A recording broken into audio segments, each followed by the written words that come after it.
Yes sir. Okay, तो मेरे पास total हो गए 4 क्यूब। कौन कौन से? एक ये, एक ये, एक ये और एक ये। सभी क्यूब्स में जो एज लेंथ है वो कितनी आ रही है? 1 सेंटीमीटर आ रही है। अगर मैं वॉल्यूम की बात करूं, एक एक क्यूब की जो वॉल्यूम है कितनी होगी? 1 सेंटीमीटर क्यूब। ओके, अब मैं इसको थोड़ा सा रिमूव करना चाहता था, लेकिन चलो रहने दो। अब क्या, अब इस चीज को आप समझेंगे कौन सी एज से मैं जो मेटालिक प्लेट है उसको कनेक्ट करूंगा, या मेटालिक वायर को कनेक्ट करूंगा इससे। ये जो कौन सी पोर्शन है, ये राइट वाला पोर्शन, मतलब बैक वाला पोर्शन जो है ना, राइट तो नहीं बोलेंगे इसको। मैं यहाँ पे हल्का सा इसको हाईलाइट कर देता हूँ। ये जो ये वाली एज है ना, इसके ऊपर क्या लगी होगी? मेटल लगी रहेगी, इलेक्ट्रोड लगा रहेगा पूरा का पूरा जो है। और इन द सेम मैनर ये जो सामने वाला एज है, ये वाला एज, अब ये 3 डायमेंशन में विजुअलाइज करना है, ये आपका काम है, क्योंकि मैं इसमें आपकी हेल्प थोड़ी सी यही कर सकता हूँ कि आउटलाइनिंग जैसी दे दूंगा इसमें, तो उससे आपको अंडरस्टैंड करना रहेगा। एक दूसरी जो एज ये वाली है, इलेक्ट्रोड यहाँ पे रहेगा। यहाँ से मेटल पूरा का पूरा, ये सामने वाला जो फेज है ये मेटालिक रहेगा और इलेक्ट्रोड की तरह काम करेगा। यस, यहाँ तक क्लियर है? अगर यहाँ पे कहीं पे भी आपको लग रहा है कि यहाँ जैसे दिक्कत आ रही है तो मेरे को बोलो, अदरवाइज यहाँ पे क्लियर हो जाना चाहिए। हाँ जी, क्लियर है सर। क्लियर है। अब बात करते हैं फिर हम किसकी? इक्वलेंट कनेक्टिविटी की। हाँ, और जो आपकी स्पेसिफिक कनेक्टिविटी है। तो अगर मैं यहाँ पे बात करूं किसकी? Equivalent connectivity. So what will be the equivalent connectivity? तो एक एक करके सभी के लिए कंसीडर करते हैं, फिर वहां से आपको समझ आ जाएगा। इक्वलेंट कनेक्टिविटी, अब इसके अंदर जो सॉल्यूशन है वो कौन सा है? 1 ml सॉल्यूशन बोल रहा है। कितना है? 1 सेंटीमीटर क्यूब सॉल्यूशन। सबसे पहले मैं कंसीडर कर रहा हूं 1 सेंटीमीटर क्यूब सॉल्यूशन, जिसके अंदर क्या है? 1 ग्राम इक्विवेलेंट डला हुआ है, सॉल्यूट इलेक्ट्रोलाइट। दोबारा रिपीट कर रहा हूं, let us consider 1 centimetre cube of solution containing how much? अगर मैं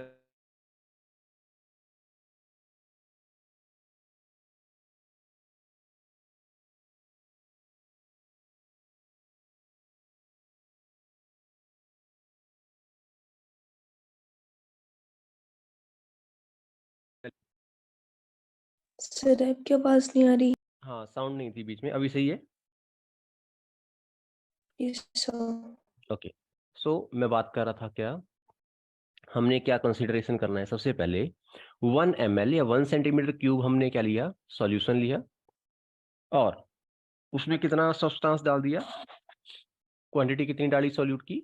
1 ग्राम इक्वलेंट डाल दी। जैसे मान लो ऑक्जेलिक एसिड के लिए बोले तो ऑक्जेलिक एसिड के लिए कितना?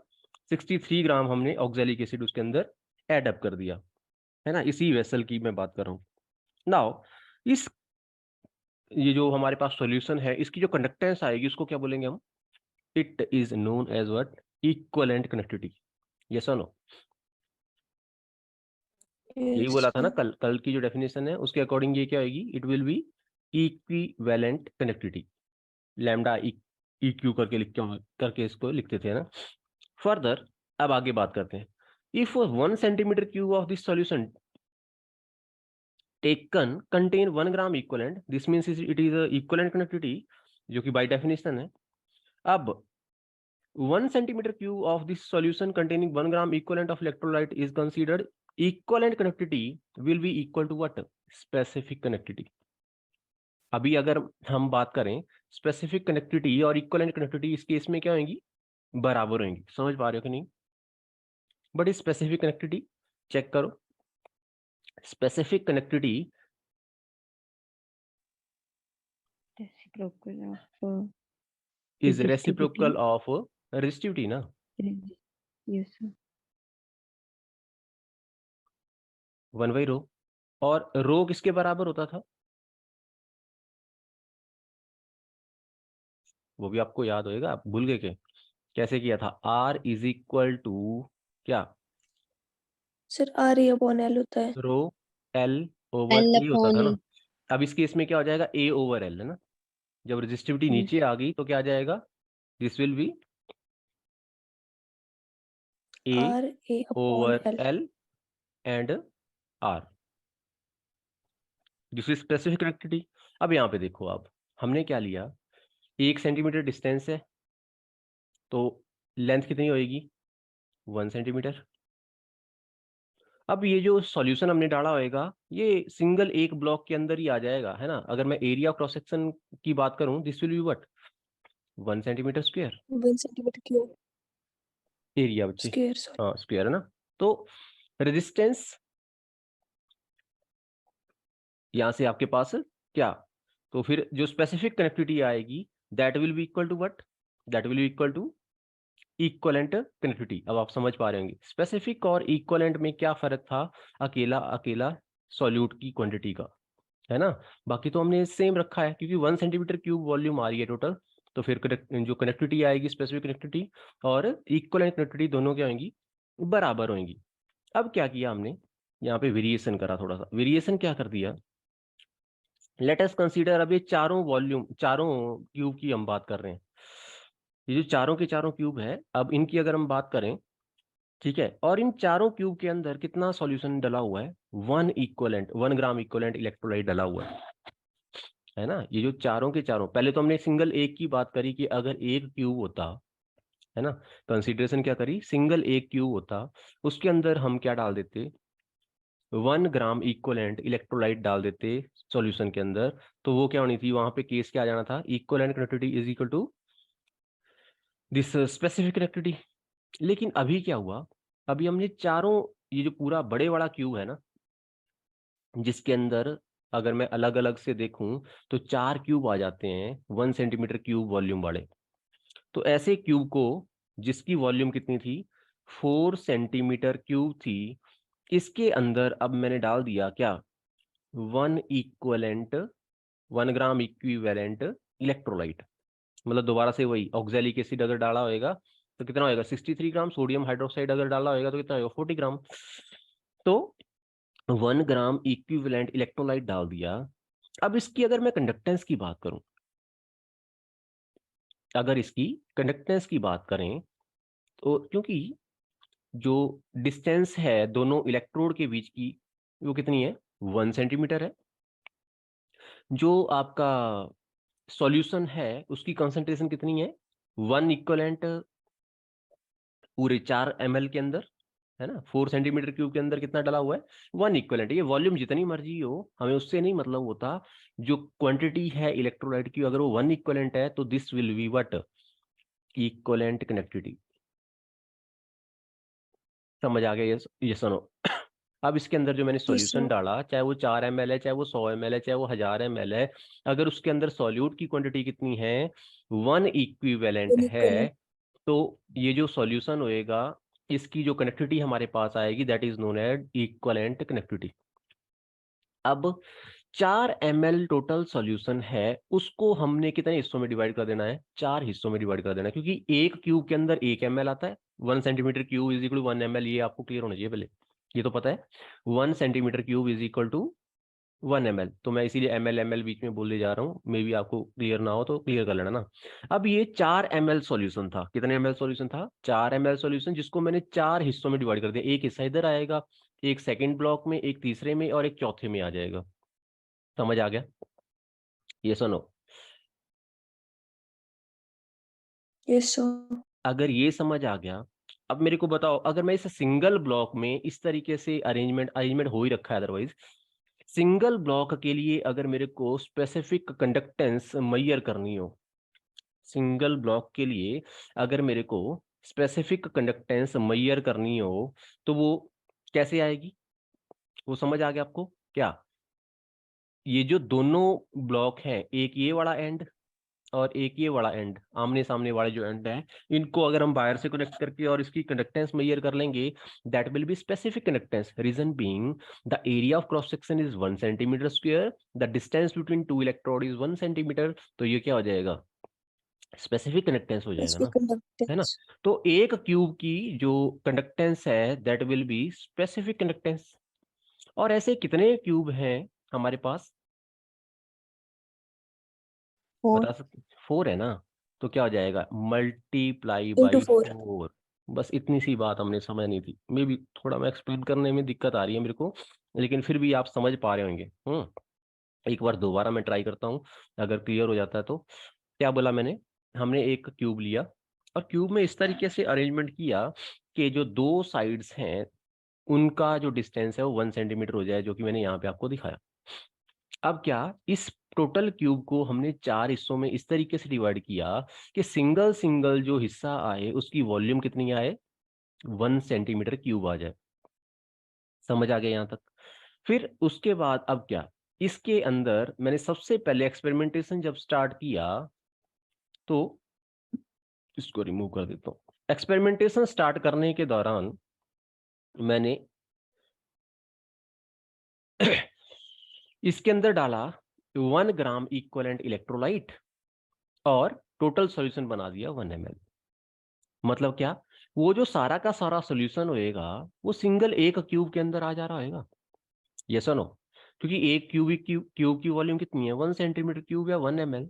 तो इसीलिए इन चारों में से किसी एक क्यूब के अंदर वो क्या हो जाएगा, एडजस्ट हो जाएगा, मतलब है ना। अगर मैं 3 क्यूब को हटा भी दूं एक ही क्यूब के अंदर वो आ जाएगा। और हमें पता है कि एक क्यूब के अंदर जब हम कंडक्टेंस मेजर करेंगे, है ना, सिंगल एक क्यूब जिसमें सारी की सारी एजेस कितनी है, 1 सेंटीमीटर है, और इलेक्ट्रोड क्या है, 1 सेंटीमीटर अपार्ट है, और सारा का सारा सोल्यूशन उसके अंदर आ रहा है, तो जो कनेक्टिविटी हमारे पास आएगी this will be equivalent connectivity. Reason being, जो सॉल्यूशन है उसके अंदर सॉल्यूट की क्वांटिटी क्या है, 1 ग्राम इक्वलेंट है। और साथ ही साथ जो इसकी स्पेसिफिक कनेक्टिविटी आएगी, स्पेसिफिक कनेक्टिविटी क्या होती है, conductance when the distance is 1 centimetre and the area of cross section is 1 centimetre square, यही होती है। तो स्पेसिफिक कंडक्टेंस और इक्विवेलेंट कंडक्टेंस दोनों क्या होंगी, बराबर होंगी इस केस में। लेकिन अब मैंने क्या किया, ये जो पूरा का पूरा क्यूब था जिसमें 4 हिस्से आ रहे हैं, उसको मैंने फिलअप कर दिया पूरे सॉल्यूशन के साथ। और सॉल्यूशन के अंदर जो क्वांटिटी है वो कितनी है, 1 इक्विवेलेंट है, 1 ग्राम इक्विवेलेंट है। अब अगर हम चेक करें जो टोटल हमारे पास कनेक्टिविटी आएगी इस पूरे क्यूब के अंदर जो सॉल्यूशन है उसकी, that will be equivalent connectivity because the amount of solute is 1 gram equivalent. But अब अगर हम बात करें स्पेसिफिक कनेक्टेंस की, तो स्पेसिफिक कनेक्टेंस तो सिंगल सिंगल क्यूब के अंदर आएगी। तो हमारे पास ऐसे 4 क्यूब हैं, और इसीलिए 4 multiplied by the specific conductance that will give us equivalent connectivity. So वही हमारे पास मेनली रिलेशन है, क्या, equivalent connectivity is equal to specific connectivity into 4। 4 क्या आ रहा है, दिस इज वॉल्यूम एक्चुअली। अगर 4 हिस्सों में डिवाइड किया तो 4 ml आ जाएगा। अगर मैं इसी को फर्दर क्या एक और क्यूब इसमें ऐड कर दूं तो क्या, मल्टीप्लाई बाई 5 आ जाएगा, है ना। तो इस तरीके से हमारे पास क्या आएगा relation, the relation will be, क्योंकि पहले बड़े केस में आप देख सकते हैं सिंगल 1 से मल्टीप्लाई हो रहा था वहां पे, है ना, 1 से मल्टीप्लाई हो रहा था, तभी हमारे पास आ रहा था that equivalent connectivity is equal to specific connectivity. अब जितने ज्यादा ऐसे क्यूब बढ़ते जाएंगे उतने से ही वो मल्टीप्लाई होता चला जाएगा। तो अगर मैं डायरेक्टली इसको लिखना चाहूँ जनरलाइज्ड फॉर्म में, तो हमारे पास क्या आएगा, this will be equivalent connectivity is equal to specific connectivity into volume. Specific connectivity into volume, V से डिनोट कर दिया मैंने। तो ये है हमारे पास जो रिलेशन है किसके बीच में, स्पेसिफिक कनेक्टेंस और इक्विवेलेंट कनेक्टेंस। अगर फिर भी किसी को क्लियर नहीं है तो प्लीज पूछ सकते हैं।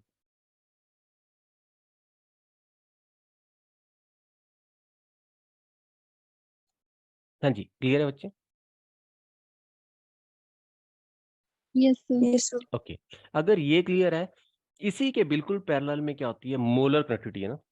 कौन सी होती है, मोलर कनेक्टिविटी। तो मोलर कनेक्टिविटी के केस में भी सेम रिलेशन आएगा, कैसे लिखेंगे, lambda M is equal to what. अब यहाँ पे जहाँ पे सर इक्वलेंट 1 ग्राम इक्वलेंट था इलेक्ट्रोलाइट की क्वांटिटी, यहाँ पे क्या होगी, 1 मोल। ओके, जहां पे 1 इक्वलेंट ले रहे थे, 1 ग्राम इक्वलेंट।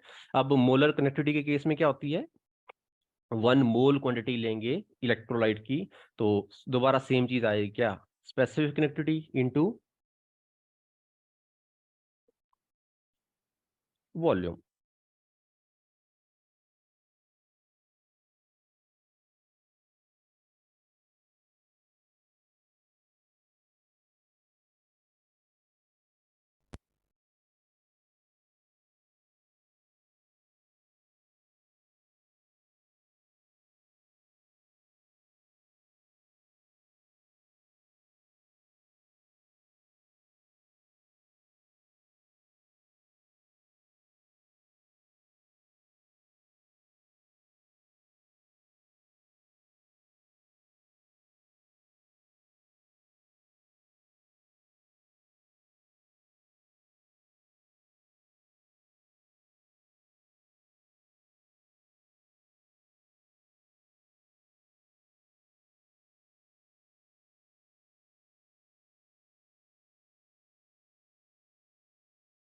ओके, अगर यहाँ तक क्लियर हो गया, इसी में फर्दर आगे मूव करेंगे। हमारे पास एक लॉ रहता है, कोहलर्स law.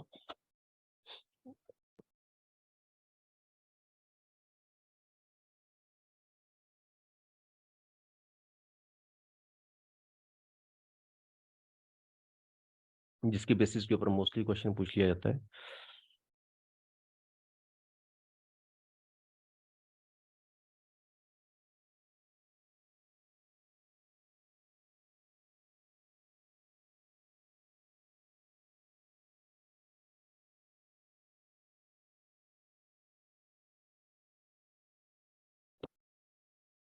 What is this law, उसको समझने से पहले मैं थोड़ा सा कंडक्टेंस की बात करने जा रहा हूँ, स्ट्रॉन्ग इलेक्ट्रोलाइट और वीक इलेक्ट्रोलाइट के केस में ना, फिर जाके इस लॉ के ऊपर हम मूव करेंगे। So do you know about strong electrolyte? हाँ बच्चे, स्ट्रॉन्ग इलेक्ट्रोलाइट क्या होते हैं पता है? जनरली यहाँ से पूछा जा सकता है स्ट्रॉन्ग इलेक्ट्रोलाइट से रिलेटेड क्वेश्चन और वीक इलेक्ट्रोलाइट।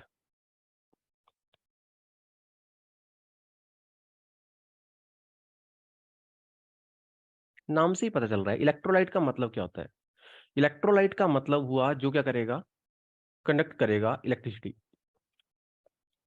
किसकी वजह से कंडक्ट करता है? आयंस की वजह से। यस और नो? Yes sir. इलेक्ट्रोलाइट किस वजह से कनेक्ट करता है? आयंस की वजह से कनेक्ट करता है। अब यहाँ पे क्वेश्चन अराइज हो रहा है कि स्ट्रॉन्ग इलेक्ट्रोलाइट क्या होएगा और वीक इलेक्ट्रोलाइट क्या होएगा। तो स्ट्रॉन्ग इलेक्ट्रोलाइट एग्जांपल मैं दे रहा हूँ आपको, एग्जांपल इज NaCl। ये क्या है, एक स्ट्रॉन्ग इलेक्ट्रोलाइट है। क्यों स्ट्रॉन्ग इलेक्ट्रोलाइट है? क्योंकि इसकी कंडक्टेंस क्या होती है, बहुत ज्यादा होती है। अब बहुत ज्यादा कंडक्टेंस क्यों होती है? रीजन बीइंग, जब आप इसको क्या करते हैं, पानी में डिजोल्व करते हैं, तो इसकी सारी की सारी फॉर्मूला यूनिट्स जो होती हैं वो आयंस में कन्वर्ट हो जाती है। किसमें? Na पॉजिटिव एक्वस और Cl negative aqueous. Na positive aqueous and Cl negative aqueous में क्या हो जाएंगी, चेंज हो जाएंगी ये आयंस। आपका जो फार्मूला यूनिट्स है सारी की सारी। फर्दर यहाँ पे अगर मैं वीक इलेक्ट्रोलाइट का एग्जांपल लूं, तो इसके लिए मेरे को लेना पड़ेगा एसिटिक एसिड CH3COOH। जब इसको आप पानी में डालेंगे, डिसॉल्व करेंगे, तो सारे के सारे जो मॉलिक्यूल्स हैं, इस केस में मॉलिक्यूल्स हमारे पास होते हैं, तो सारे के सारे मॉलिक्यूल्स जो हैं वो आयंस में कन्वर्ट नहीं होते हैं। अदरवाइज आयन कौन से बनने हैं वो भी मैं बता देता हूँ, CH3COO negative and H positive ion आपके पास बनने हैं। लेकिन क्या सारे के सारे जो मॉलिक्यूल्स हैं वो आयंस में कन्वर्ट नहीं होंगे? लेट अस कंसीडर, जैसे मैं आपको सिंपली यहाँ पे नंबरिंग से समझाने की कोशिश करूंगा। सोडियम क्लोराइड की मान लो कितनी यूनिट थी, 100 यूनिट थी। तो 100 के 100 जो फॉर्मूला यूनिट्स थी वो क्या हो जाएंगी, 100 सोडियम आयन और 100 क्लोराइड आयन में तकरीबन तकरीबन टूट जाएंगे, है ना। 100 सोडियम आयन मिलेंगे और 100 क्लोराइड आयन मिल जाएंगे इससे। तो इस तरीके से टोटल जितना भी आपका सॉल्ट था वो आयन में कन्वर्ट हो गया। और अगर 100 के 100 आयन में कन्वर्ट हो गए, इसका मतलब क्या, वो स्ट्रांगली क्या करेगा, कंडक्ट करेगा, क्योंकि जितने ज्यादा नंबर ऑफ आयन्स होंगे उतना ही ज्यादा क्या होगी, कंडक्शन होगी। अब फर्दर अगर हम बात करें किसकी, वीक इलेक्ट्रोलाइट की। अब यहाँ पे क्या केस है कि अगर इसमें 100 मॉलिक्यूल था, टोटल अगर क्या था, 100 मॉलिक्यूल था, तो 100 मॉलिक्यूल में से 40 मॉलिक्यूल आयंस में कन्वर्ट हो जाएंगे, और बाकी जो 60 हैं, मैं रेड से लिख दे रहा हूं इसको, जो 60 मॉलिक्यूल हैं as it is molecular form में रह जाएंगे। मैं एक एग्जांपल के इसमें आपको बता रहा हूं, बाकी क्वांटिटी आपको पता है कि number of molecule is million and billion. In the same manner कितने मॉलिक्यूल रह जाएंगे, कितने मॉलिक्यूल डिसोसिएट कर जाएंगे, ये डिपेंड करेगा किसके ऊपर, डिसोसिएशन कांस्टेंट के ऊपर, क्वांटिटी ऑफ सॉल्वेंट के ऊपर। ओके, तो मैंने क्या बोला आपको कि अगर 100 मॉलिक्यूल है तो 100 के 100 मॉलिक्यूल डिसोसिएट नहीं करते हैं। कुछ एक इलेक्ट्रोलाइट ऐसे भी होते हैं हमारे पास, या कुछ एक कंपाउंड ऐसे होते हैं जिनके सारे के सारे मॉलिक्यूल डिसोसिएट नहीं करेंगे। ऐसे इलेक्ट्रोलाइट को क्या बोलेंगे हम, वीक इलेक्ट्रोलाइट बोलेंगे, क्योंकि जब आप इसकी कंडक्टेंस चेक करोगे वो क्या आएगी, कम आएगी, है ना। इवन आपने सेम कंसंट्रेशन ले रखी होगी, लेकिन उसके बावजूद जो आपकी कंडक्टेंस आएगी वो क्या आएगी, इस केस में कम आएगी। समझ आ गया वीक इलेक्ट्रोलाइट, यस और no? Yes sir. Strong electrolyte clear हो गया। अब यहां से जो क्वेश्चन पूछा जा सकता है, डायरेक्टली स्टेटमेंट वाइज क्वेश्चन पूछा जाता है, वो ये कि हाई कंसंट्रेशन और लो कंसंट्रेशन के ऊपर क्वेश्चन किया जाएगा ना।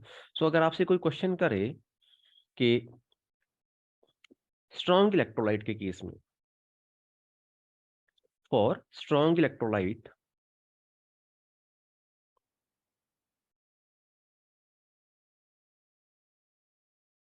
with increase in dilution, dilution क्या कर दी, बढ़ा दी। डाइल्यूशन बढ़ाने का मतलब क्या, सॉल्यूशन को बहुत डाइल्यूट कर दिया। जो स्ट्रॉन्ग इलेक्ट्रोलाइट था उसके सॉल्यूशन को अगर डाइल्यूट कर दिया जाए तो कंडक्टेंस इंक्रीज करेगी या डिक्रीज करेगी?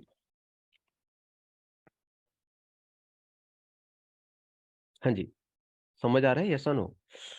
पहले मेरे पास नमक था, 1 ग्राम मैंने नमक डाला पानी के अंदर। अब क्या, इसके अंदर पानी ऐड करे जा रहा हूँ, पानी ऐड करने से उसकी डाइल्यूशन क्या कर जाएगी, बढ़ जाएगी, और डाइल्यूट होता चला जाएगा। तो अब बताओ कि उसकी कंडक्टेंस बढ़ेगी या कम होगी, या सेम रहेगी? So increase. It will increase. कोई रीजन बता सकते हो क्यों?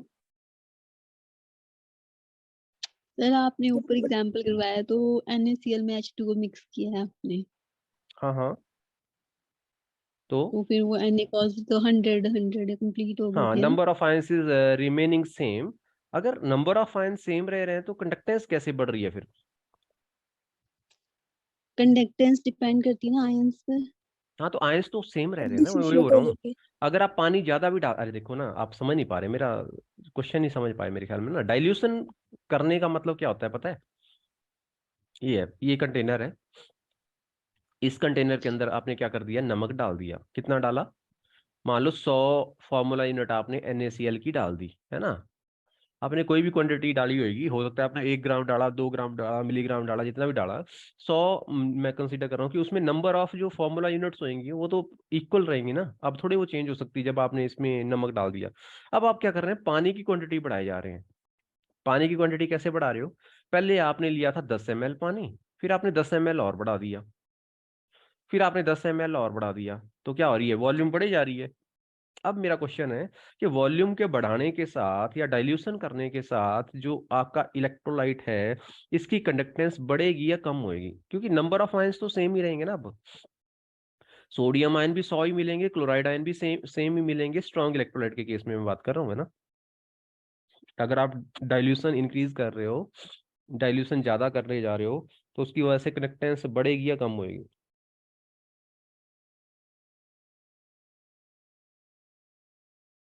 आप तो बोल दो। हाँ बच्चे, तो मैं बता देता हूँ, जो स्ट्रॉन्ग इलेक्ट्रोलाइट है, इसके केस में कंडक्टेंस क्या करती है, इंक्रीज करती है विद डाइल्यूशन। क्या होती है, इंक्रीज करती चली जाएगी विद डाइल्यूशन। ओके, क्यों इंक्रीज करेगी, ये भी समझने वाली बात है। रीजन बीइंग, नॉर्मली जब आपने कंसंट्रेशन ज्यादा रखी होगी तो जो आयंस हैं वो एक दूसरे के नजदीक होंगे। जैसे सोडियम आयन है, ये क्या होएगा, क्लोराइड आयन के नजदीक होएगा, है ना। इवन इनके बीच में वाटर मॉलिक्यूल आ रखा है, लेकिन फिर भी ये जो सोडियम आयन है क्लोराइड आयन को क्या कर रहा होगा, अट्रैक्ट कर रहा होगा ना। तो अट्रैक्शन की वजह से क्या होएगा, जैसे सोडियम